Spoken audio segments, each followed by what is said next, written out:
Jesus, sa pag-ibig mo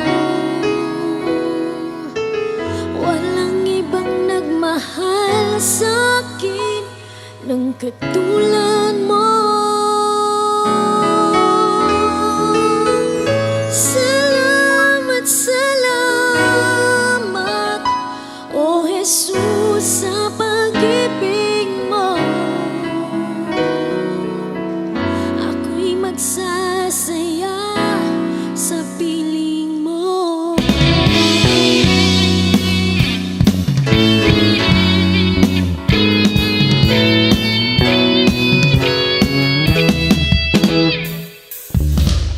Magandang araw sa bawat isa.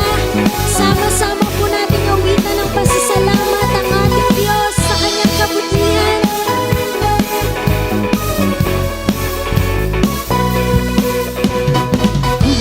Aking mamasdan ang kalawakan, hindi ko maunawaan ang iyong dahilan kung bakit ako'y pinili mo tinalagaan. Di ko kayang isipin, hindi ko kayang sukatin ang pag-ibig mo, Jesus, na iyong binigay sa akin. Salamat, salamat, O Jesus, sa pag-ibig mo. Walang ibang nagmahal sa'kin katulad mo. Salamat, salamat, O Jesus, sa pag-ibig mo. Ako'y magsasaya sa piling mo.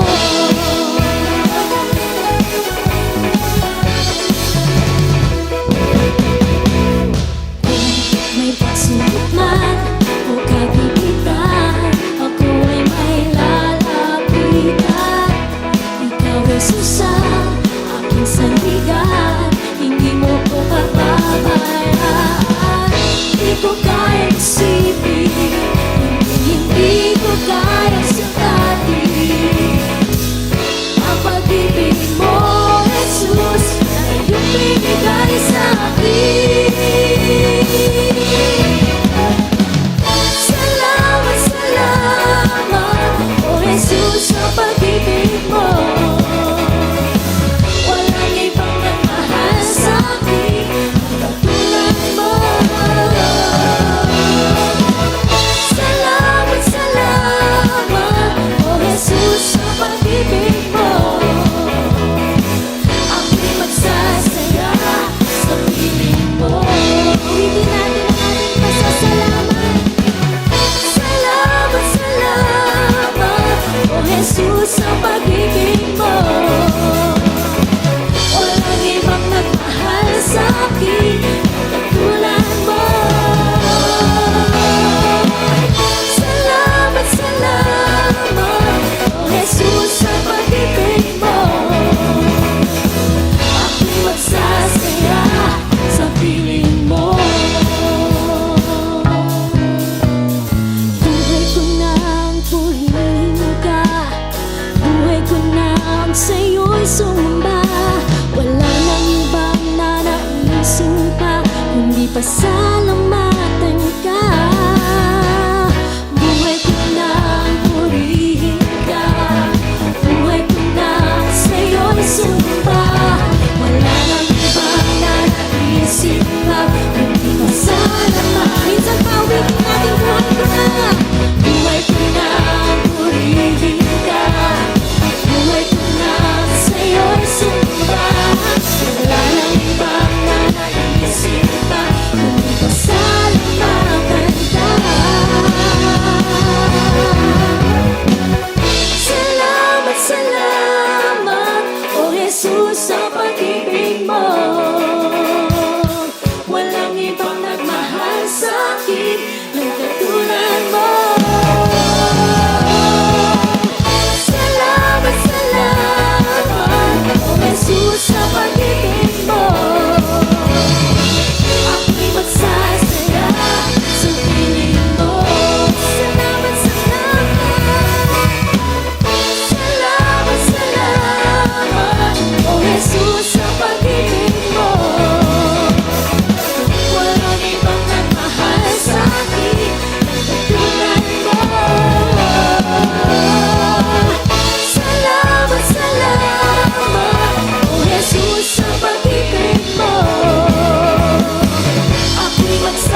Praise God, purihin po ang Panginoon Diyos. Good morning, good noon, good afternoon, good evening. Nasaan man po kayong panig ng mundo ngayon, I hope na nasa mabuti po kayong kalagayan. Ako po si Pastor Paul Balgos of Amazing Hope Crossover Campus, and I hope that you are all doing well. Kagaya ng lagi ko pong sinasabi, ano man po ang ating mga pinagdadaanan ngayon, gaano man po katindi, gaano ka-challenging, gaano kahirap, mas naniniwala po ako na mas marami pa rin po tayong mga bagay na dapat pong ipagpasalamat sa ating pong Panginoon. Today is the third installment po ng ating pong December series entitled, You Better Watch Out. Ano po yung mga life-changing lessons na matututunan po natin mula po sa kapanganakan ng ating Panginoong Hesukristo? At napakaganda po ng ating pinag-uusapan for the past few weeks. Napakadami po natin mga life principles, no, na may apply po natin sa buhay patungkol po sa pananaw natin dito po sa pinagdiriwang ng halos ng marami pong mga Kristiyano sa buong mundo, yung Kapaskuhan. Alam niyo po, tuwing Pasko, napakarami pong mga tao na nagsiselebrate, lalong-lalo na sa ating mga Pinoy. Di ba? Imagine niyo, September pa lang, umpisa na talaga yung celebration natin o yung paghahanda natin patungkol po sa Kapaskuhan o yung tinatawag po nating kapanganakan ng ating Panginoon. Yung iba, kabi-kabila na po yung handaan. Lalong-lalo na ngayon, ilang araw na lamang po ay ipagdiriwang natin ng Kapaskuhan o yung pagkakasilang po ng ating Panginoon at tagapagligtas na si Lord Jesus. Ano? Iba sa atin, naghahanda na sa yung preparation ng meals. Yung iba sa atin, naghahanda na Christmas rush. Naku po, ang dami pong mga traffic na lugar ngayon sapagkat marami po tayong mga kababayan ang namimili ng mga panghanda, pangregalo. Yung iba naman po, kabi-kabila ang mga reunion. But you know what? Many people celebrate Christmas with lights. Ang dami pong mga liwanag, mga palamuti, mga parol, mga Christmas lights, mga Christmas trees. Ang dami mga tao nagsiselebrate with great food, with family, but still miss Christ Himself. Alam niyo po sa Bible, napakaraming mga tao, kagaya ng pinag-usapan natin last week, ang dami mga tao ang na-miss yung first Christmas. And sad to say, ganun din po sa panahon po natin ngayon.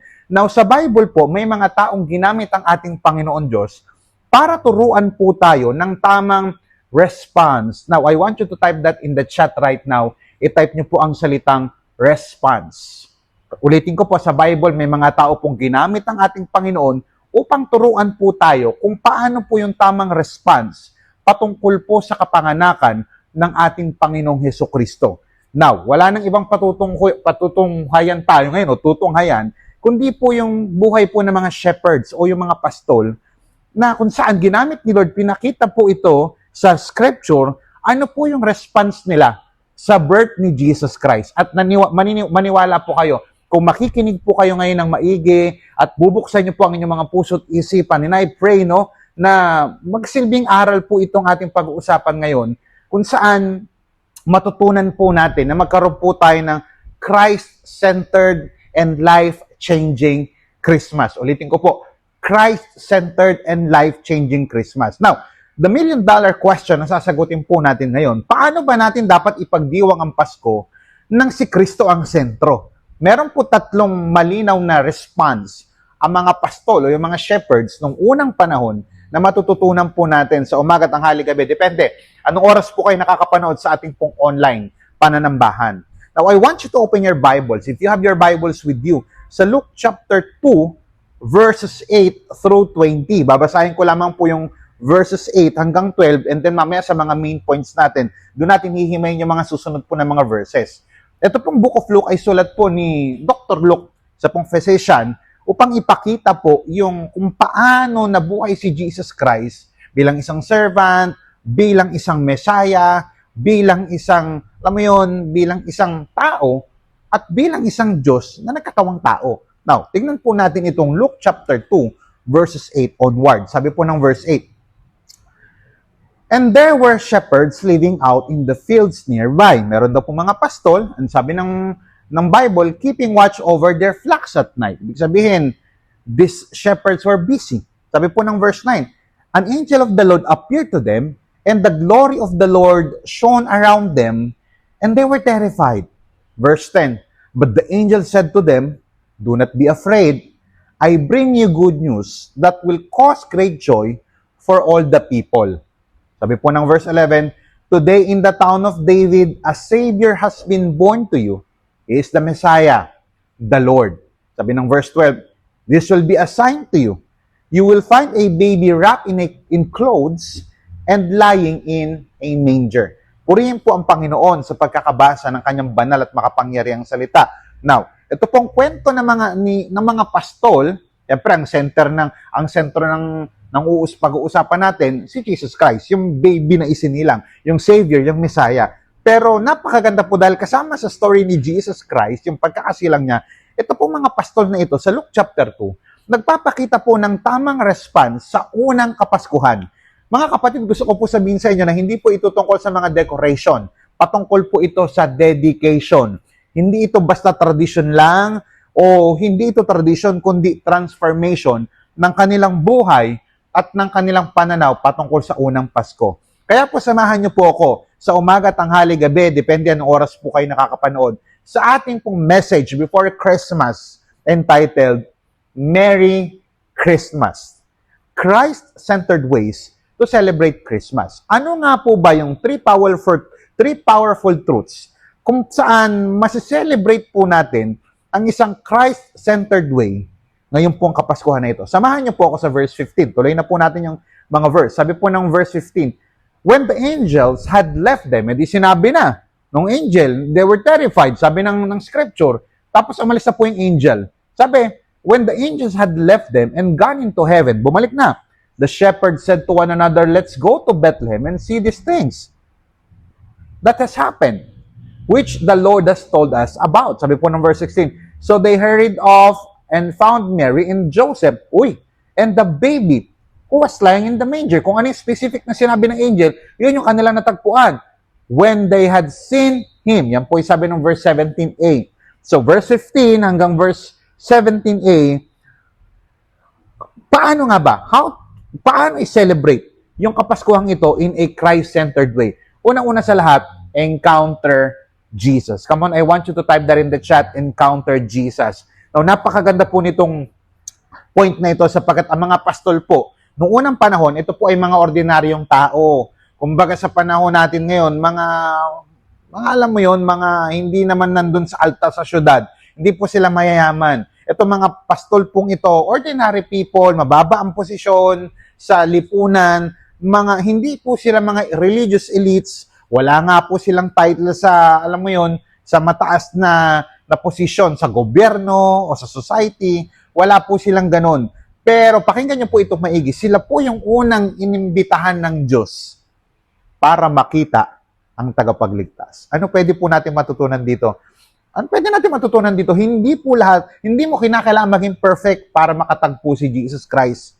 Kinakailangan mo lang yung maayos na respond kapag siya ang tumawag sa iyo. Alam niyo po mga kapatid, ang Pasko po ay nagsimula sa personal na pakikipagtagpo, no, kay Jesus Christ. Yung mga shepherds, nakakatawa, ito po mga shepherds, hindi po sila nanatili na, bukas na lang siguro. Pag sabi ng angel, siguro bukas na lang, sa makalawa na lang, medyo busy pa kami. Sa Luke chapter 2 verses 15 to 17, makikita po natin yung malinaw na progression ng faith ng mga shepherds na ito, ordinary people like you and me. But the question is, paano ka magre-respond, kagaya ng pastol, kapag ka na-receive mo yung mensahe ng Kapaskuhan? Una, yung revelation. Sabi which the Lord has told us about. Kaya punta tayo doon. Hindi ito chismis, hindi ito haka-haka lang. Ito ay salita ng Diyos. Ano pwede natin matutunan kapag kasalita ng Diyos ang narinig mo, kapag kasalita ng Diyos nabasa mo sa Biblia, inaasahan ni God ang iyong tugon. Kaya hindi lang revelation, meron silang decision. So let's go to Bethlehem and see. Yan na. Hindi nila sinabing, tignan natin bukas sa makalawa, medyo busy pa, naka-duty pa ako eh. Meron po silang sense of urgency. Kapag ka ang salita po ng Diyos, ang narinig po natin, hindi kinakailangan itong ma-delay. Hindi delayed obedience ang tamang sagot. So, imagine niyo meron revelation coming from the angel, may word from God, may decision, and then meron po silang action. They hurried off, and then doon po nila na-encounter. Kaya po yung point number 1 natin is encounter Jesus. Pakitype nga po sa comment section ulit, encounter. Hindi lang nila alam si Jesus Christ, nakita nila si Jesus. Kaya pansinin niyo sa verse 17, when they had seen him, nakita nila. Mga kapatid, gusto ko pong maunawaan ninyo, ang Pasko po, hindi po siya event lang. Ito po ay encounter natin sa ating Panginoong Jesus. Now, what can we learn from the lives of the shepherds? Yung mga shepherds, they live the fields. Lumabas po sila sa comfort zone nila, lumabas po sila sa kanilang daily routine. Hindi po sila nanatili sa field, they went. Alam niyo po, lahat po ng tao, meron po tayong kanya-kanyang pastulan. Type niyo nga po sa comment section, pastulan. Hindi man ito yung literal na field, pero yung iba siguro sa atin, ang field mo ay business. Yung iba siguro sa atin, yung pinagkakabalahan mo kagaya ng mga shepherds, ay siguro trabaho, yung career, o perhaps yung iba sa atin, social media.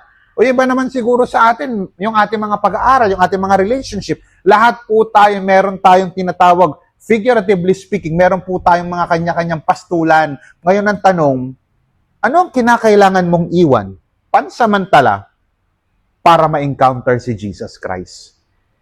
Ano pa pwede natin matutunan dito? Paano natin may encounter si Jesus Christ on a daily basis? Hindi lamang po ngayong Pasko.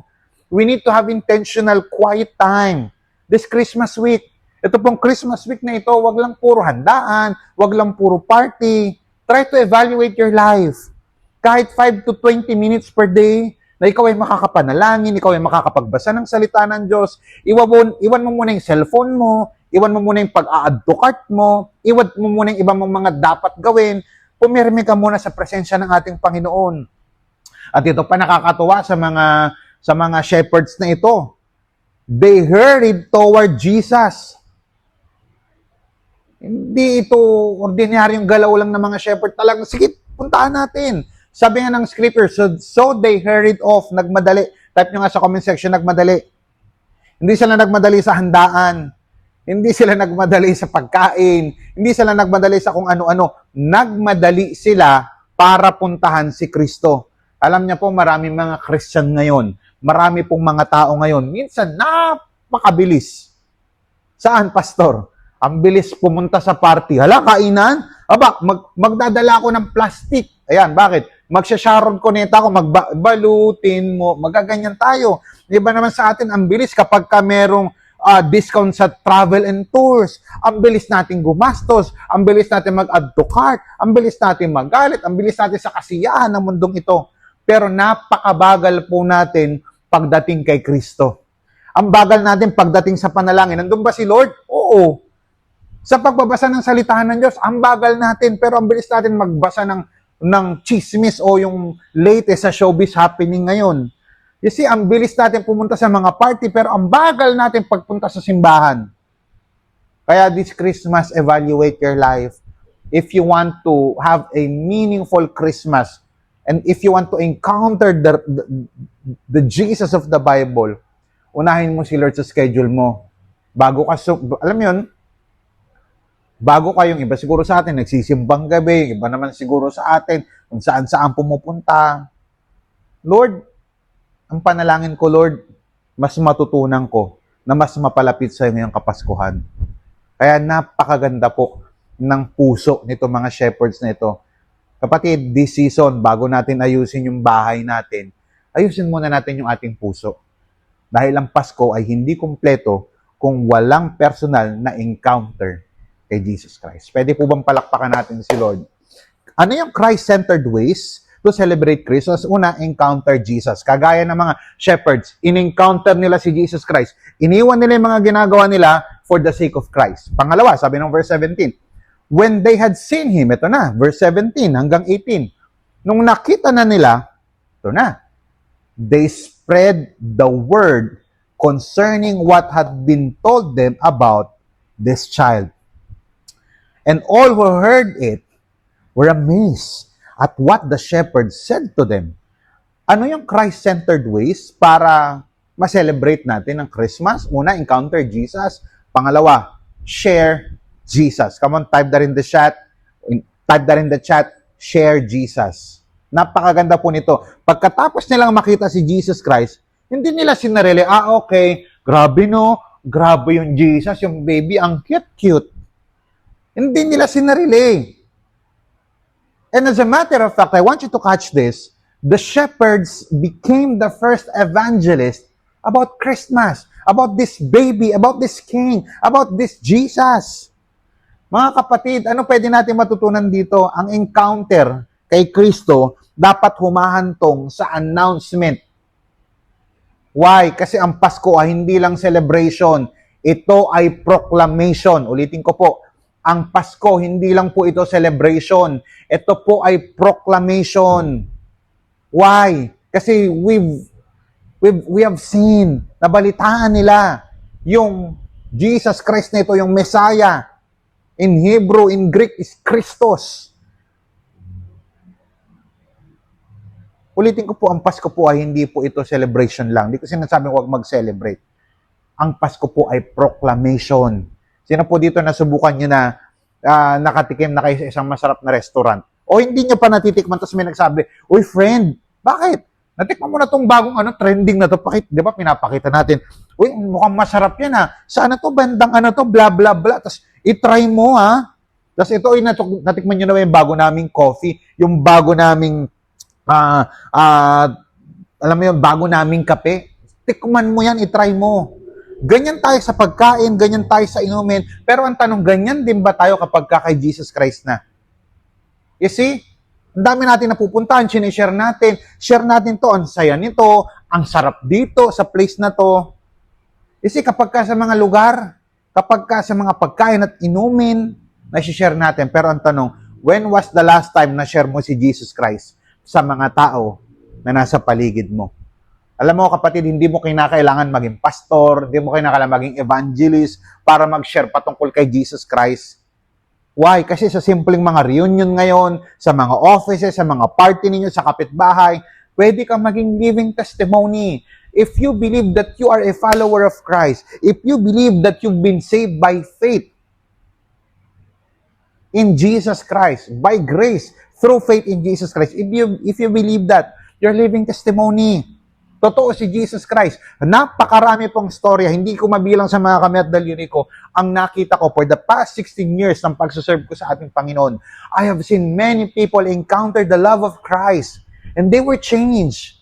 Patuloy po silang binabago ng ating Panginoon. Kaya this season, mas bukas po ang puso ng tao patungkol kay Kristo. Mas bukas po ang isipan ng tao patungkol kay Christ. Kaya lang, hindi lahat nalalaman ng good news. This Christmas season, Christmas is a season of testimony. Type nyo nga po sa comment section, testimony. Napakaganda po nito. Why? Kasi tuwing Kapaskuhan po, ito po yung unique opportunity. May unique opportunity po tayo. Kasi sabi ko nga, alam na mga tao na may Jesus, nakikita natin kung saan-saan. I-share natin si Jesus Christ sa ibang tao sa pamamagitan ng good news. What is the good news? The good news is this, that Jesus Christ died for you and me. Kaya naparito si Jesus Christ kasi para tubusin ang kasalanan ng sinukob. At kung sino man ang mananampalataya sa Kanya, maniniwala sa Kanya, ay hindi po mapapahamak bagkus magkakaroon po ng buhay na walang hanggan. Sa mga simpleng mga kaibigan natin, party, reunion, i-share natin ang good news. Magpatawad ka ngayong Pasko, magbigay ka ng, alam mo yan, generously, hindi lamang sa finances, hindi lamang sa material, kundi sa panalangin at testimony ng buhay mo kung paano ka binago ng ating Panginoon. Tandaan, ang Christmas ay hindi lamang po puro gift-giving. Samahan mo rin ng soul winning. Palakpakan po natin ang ating Panginoon. Ano yung Christ-centered ways para i-celebrate ang Kapaskuhang ito? Una, you need to encounter Jesus. Kagaya ng mga shepherds, iwanan mo muna yung mga ginagawa mo, yung field mo ngayon, para makapag-focus ka kay Jesus. Pangalawa, hindi lang yung mga shepherds, hindi lang nila iniwan para yung kanilang field para ma-encounter si Jesus, shinare pa nila si Jesus Christ. Pangatlo, sabi po ng verse 19 hanggang 20. But Mary treasured up all these things and pondered them in her heart. Verse 20. The shepherds returned, glorifying and praising God for all the things they had heard and seen. Ginlorify nila si Lord, pinapurihan nila si Lord sa lahat ng bagay na narinig at nakita.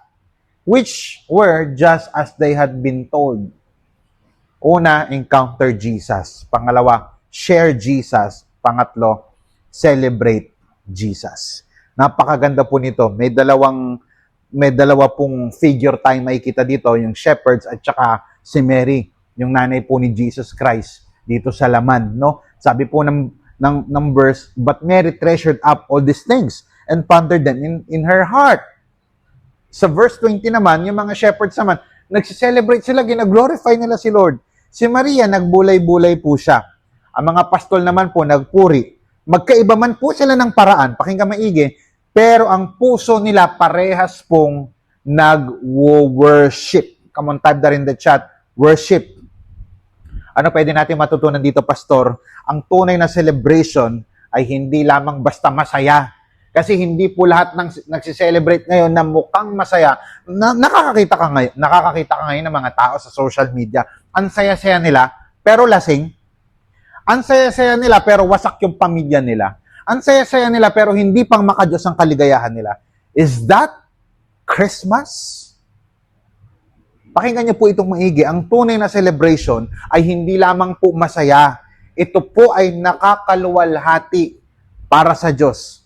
Siguraduhin mo yung sayang ginagawa mo ngayon, nakaka-glorify kay Lord. Kasi anumang saya na hindi nakaka-glorify kay Lord, hindi po yan totoo. Kaya po itong mga shepherds na ito, ang kanila pong papuri, hindi natatapos sa Bethlehem. Dinala po nila sa kanilang mga kanya-kanyang tahanan, sa kanilang mga kanya-kanyang bayan, araw-araw po ng kanilang buhay. Ano pa pwede po natin matutunan dito? As Christians po, ang Christ-centered Christmas ay hindi lamang nagtatapos sa Merry Christmas, kundi sa Glory to God. Type nga natin sa comment section, Glory to God.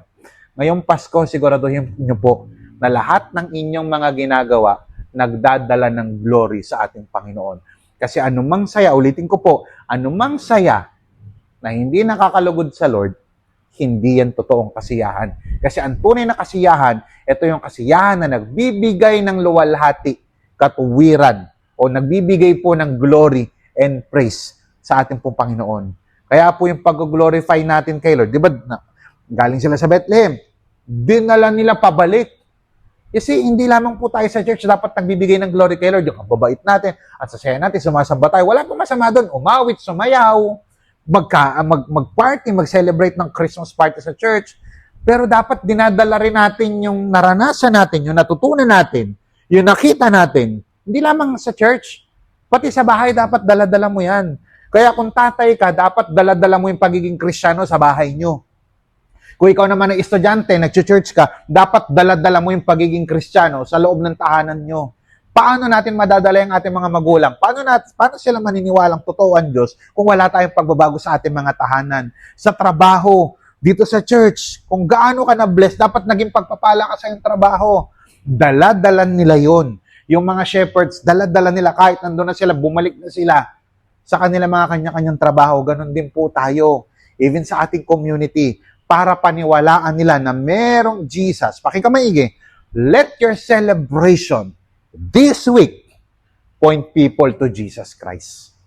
Yan po yung pinakamagandang pwede natin matutunan ngayon. Yung mga celebration natin, kung ikaw ay Christian, sa loob ng iyong family, point people to Christ. Sa school, point people to Christ. Sa community, point people to Christ. Let your life point people to Christ.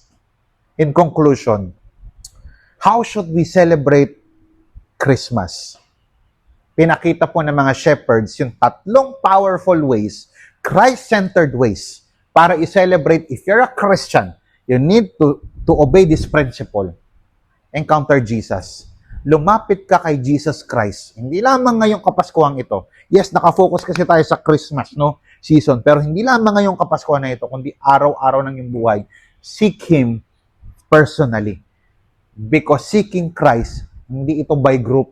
Although masaya na nagko-corporate worship, corporate prayer, pero iba pa rin yung private prayer time mo.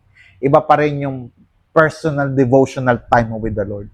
Hindi lamang na-encounter ng mga shepherds na ito si Jesus, they share Jesus. Ibinahagi nila si Jesus. Kanina, they encountered Jesus personally. Ngayon, they testify Jesus boldly. Personally, boldly. Huwag mong ikahiya si Kristo. Kung paanong hindi mo kinakahiya yung mga kinainan mo na masarap, yung mga napuntahan mo magagandang lugar, dapat i-share mo rin kung gaano kaganda yung ginawa ni Lord sa buhay mo ngayong buong taon na ito. Encounter Jesus, share Jesus, and then celebrate Jesus. Ipinagdiwang nila si Jesus. Worship God continually. Personally, boldly, and continually. Kapatid, nawa, dito po sa Kapaskuhang ito, before we celebrate Christmas, ilang araw na lamang po, sabay-sabay po nating mga Christian, ipagdiriwang ang Kapaskuhan o yung pagkakasilang ng ating Panginoon. Nawa po, patutunan natin yung life application o life principle na itinuro sa atin ng Bible, itinuro sa atin ni Lord through the lives of the shepherds. Yung mga shepherds pong ito, di sila sikat, ordinaryong tao, mabababa ang tingin sa kanila, pero sila yung ginamit ni Lord o yung inimbitahan ni Lord para masaksihan ang unang Kapaskuhan at makita ang isinilang na pagligtas. Kapatid, hindi ko alam kung ano yung mabigat na pinagdadaanan mo ngayon. Hindi ko rin alam kung gaano katindi yung pressure na pinagdadaanan mo ngayon December. Siguro ikaw nararamdaman mo ngayon, yung iba nagsiselebrate, pero ikaw may matindi kang pinagdadaanan ng problema. May good news ako sa'yo. Alam ni Lord ang pinagdadaanan mo. And you can still encounter Jesus personally, even you are going through tough times today. At hindi porkit may pinagdadaanan ka ngayon, hindi mo na mai-share si Jesus Christ. As a matter of fact, minsan mas nai-encounter pa natin si Jesus, yung presensya ng Lord, sa mga mabibigat na yugto ng ating pong buhay. Then let's celebrate Christ. Ipagdiwang natin to si Lord, si Jesus Christ, sa anumang yugto ng ating buhay. Meron po akong challenge sa inyo before ako magtapos. This Christmas, don't just celebrate the season. Celebrate the Savior. Ulitin ko po. This Christmas, don't just celebrate the season. Celebrate the Savior. Wag lang natin basta i-celebrate tong okasyon na to. Ibalik natin si Jesus Christ sa sentro ng ating tahanan, sa sentro ng ating pamilya, sa sentro ng ating puso, sa sentro ng ating relationship, sa sentro ng ating ministry, sa sentro ng ating mga trabaho. Jesus Christ must be the center over everything. Kaya mga kapatid, manalangin po tayo. Panginoon Diyos na makapangyarihan sa lahat, nagpapasalamat po kami sa napakagandang mensahe na inyo pong ipinagkaloob sa amin. God, I pray for salvation today. Kung ikaw ngayon ay may pinagdadaanan at ngayon mo lang narinig ang mensaheng ito, ngayon, mas naunawaan mo ang patungkol sa Kapaskuhang ito, na hindi pala ito patungkol lang sa pagkain, sa celebration, sa party, patungkol ito kay Jesus Christ. May handa man o wala, as long as alam mo ang dahilan, dapat masaya ka. Tanggapin mo si Kristo sa puso mo. The good news is this, Christ died for you. God loves you. Kaya lang may problema tayo. Ang bad news, lahat tayo ay makasalanan. At ang mabubuting gawa natin, hindi ito ang dahilan para tayo ay makapasok sa langit. Ang sabi ng Bible sa Isaiah chapter 64 verse 6, lahat ng matutuwid na gawa natin o mabubuting gawa natin ay parang maruming basahan sa harapan ng Diyos. So bakit hindi tayo makakapasok sa langit? Kasi hindi good works ang kaparaanan para pumasok ka sa langit. Ang kaparaanan is this, hindi mo kayang bayaran, pakinggan maigi habang nakapikit ang iyong mata, hindi kayang bayaran ng mga good works mo, ang mabubuti mong gawa, ang kaligtasan mo. That is why Jesus came. Kaya po naparito si Kristo para bayaran ang mga kasalanan na minsan hindi kayang pagbayaran ng ating mabubuting gawa. Kaya po siya naparito para ipakita ang kanyang pagmamahal at para iligtas tayo sa isang bagay na hindi natin kayang pagbayaran. kinakailangan ng response mo ang napakagandang balitang ito. Anong response mo? You need to put your faith in the finished work of Christ. Una, you need to repent of your sins. Pangalawa, you need to put your faith in the finished work of Christ. Manampalataya ka sa tinapos ng gawa ni Kristo sa krus. At ang resulta, kung totoong nanampalataya ka, may buhay na pagbabago. Kapatid, I pray for renewal ngayon. Kung ikaw naman ay matagal ng Christian at meron kang matinding pinagdadaanan ngayon, I pray for restoration. I pray for healing. I pray, Father, for protection, provision, and peace sa mga tao pong may matinding pinagdadaanan ngayon. Maraming salamat po, O Diyos. Ito po ang aming dalangin sa pangalan ng Ama, ng Anak at ng Espiritu Santo.